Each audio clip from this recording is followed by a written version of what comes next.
روزی مردی در فرودگاه از پشت شیشه به هواپیمای نگاه میکرد و سیگار میکشید. شیخی به اون نزدیک شد و پرسید پسرم چند سال سیگار میکشی؟ مرد گفت 30 سال. شیخ گفت اگر پولی را که 30 سال صرف خرید سیگار کردی جمع کرده بودی الان میتوانستی اون هواپیما را بخری. مرد سیگاری گفت اون هواپیمای شخصی خودمه.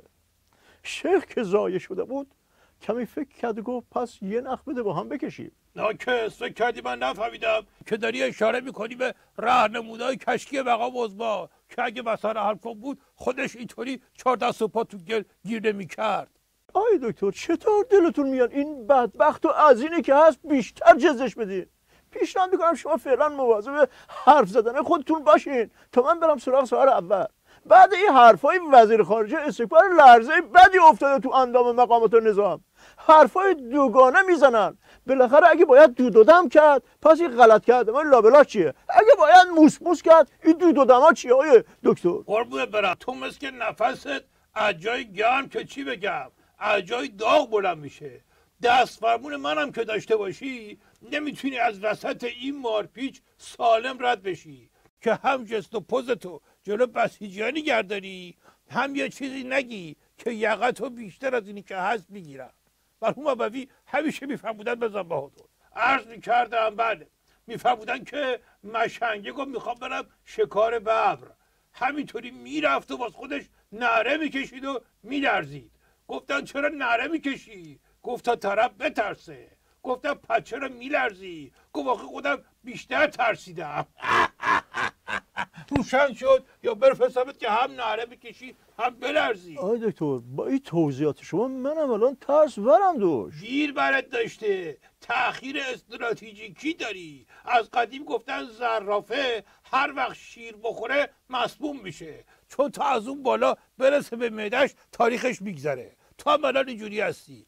الان تو نظام هر کی استراتژیک تر باشه باید بیشتر با یه پخ بترسه. مرحوم ابوی همیشه میفرمودن بزن بهادر. عرض میکردم بله میفرمودن که مسافر تاکسی یواشی زد رو شونه راننده. میخواست یه سوالی ازش بپرسه یهو راننده یک جیغی زد و کنترل ماشین رو از دستش در رفت و نزدیک بود بزنه به یه اتوبوس و از جدول کنار خیابون رفت بالا نزدیک بود چپ کنه. بالاخره با بدبختی کنار یه مغازه وسط پیاده رو وایساد. چند ثانیه همه ساکت هیچکی هیچی نگفت.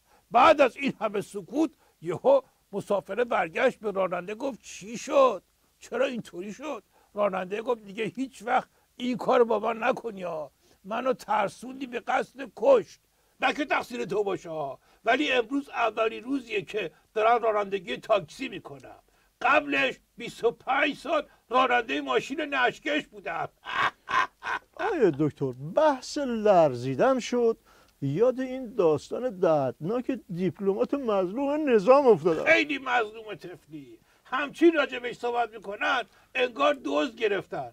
بابا طفلی 0.5 کیلو مواد منفجره دستش بوده دیگه. دزدی هم که نبوده همش مال خودمون بوده. آره ندید بدیدا دیپلمات نظام اگه 0.5 کیلو مواد هم نتونه دستش بگیره پس به چه درد میخوره؟ واسه چی رفته مأموریت؟ آی دکتر این ظریف و اینا اینقدر رفتن خارج لبخند زدن و خرج کردن یه دوست آشنا ندارن پارتی بشه این بدبخت رو ولش کنن. یادش بخیر گذشت اون زمانا که پارتی داشتیم و جونجونی بودیم اصلا نمیگرفتنش که بعد بخوان تازه آزادش بکنن. یادش بخیر قرار شده بود اسم عراق رو عوض کنیم بذاریم باراک اونا منحتن رو بکنن مشهد. آیا دکتر من پاسخ بهرام قاسمی سخنگوی وزارت خارجه میگم شنیدم یه ایده به نظرم رسید. برو ببین چه مشکلی داری که از حرفای این مشنگ ایده به ذهنت میزنه. این خودش نشون میده که یه چیزی شده. نه آی دکتر حرفای بی سر و ته اون که ایده نمیده روحیه میده. آدم میفهمه هر مزخرفی بگه از این بهتره. میگم با الگوی معامله پایاپایی که حاجی روحانی گفته این بهرام قاسمی بیخاصیت رو بدیم اون اسدی رو برگردونیم. خیلی میصرفه. اطلاعات اون بیشتر از این لو نمیره. این یکی هم اینقدر بیخاصیته که مفتم ردش کنیم بردیم. آیه حرف درسته ولی هیچکی کلا سرش نمیره. مرحوم ابوی همیشه میفرمودن بزن بهادر. عرض میکردم بله میفهمودن که پسره اومد خودش رو لوس بکنه. از خط ناشناس زنگ زد به خونهشون، صداش هم عوض کرد. باباش چه گوشی رو برداشت، این پسر مشنگه گفت ما پسرتون رو دزدیدیم، 1,000,000 تومان بیارید به این آدرسی که میدم وگرنه میکشیمش. بابای گفت 2,000,000 میدم، یه طوری بکشینش که طبیعی به نظر برسه. روشن شد یا از خط ناشناس به زنگ بزنم. آیه دکتر، من در راستای طرح حاجی روحانی که سفرای نظام و تو سراسر جهان موظف به معامله پایاپای با شرکت‌های کوچولو موچولو کرده و گفت میخواد تحریم آمریکا رو اینطوری دور بزنه، یه طرح تحریم شکن دارم. یه همشهری دارم که توی یکی از کشورهای خلیج که به دلایل امنیتی اسمشو نمیارم بقالی داره. گفته اگه ماهی 1 لنج هندونه بفرستین، منم به جاش 1 گونی کفش آدیداس یا سیگار نیسون یا هر کدوم خواستین. اینا باعث رونق اقتصادی میشه. آی دکتر شما حساب کنید، من که تکی نیستم، اگه 5-6 نفر بشیم این کارو بکنیم اثری از تحریم نمونه. برای خودش یه پا برجامه. چقدر مونده با آخر برنامه؟ الان باید دعوت بکنم یا بذارم واسه بعد ناکس با این حرفای مشنگی که میزنی؟ آی دکتر شما ناراحت نشین، فکر کنم از شدت فشار زده به سرم. چطور رئیس جمهور نظام پرت و پلا بگه من نگم؟ بهتر از اون ولایتیه که گفت 50 میلیارد نفت در برابر کالا جور کردم، بعد معلوم شد توف در برابر کالا هم نیست. نه تو حالی نیست آخه. برای درد به این قدی که نمیاد دنبال درمونه این قدی بگردن، با هندونه میخواد تحریم حل کنه. در هوبوی همیشه میفهمودن رضا بهادر. عرض میکردم بله، میفهمودن خانم زنگ زد به دکتر، گوهای دکتر دستم به دامنت، بچم مدادشو کامل قورت داده. دکتر گفت الان میام. زنه گفت تا شما برسید چه خاکی به سرم بکنم. دکتر گفت هیچی، فعلا با خودکار بنویسین تا من برسم.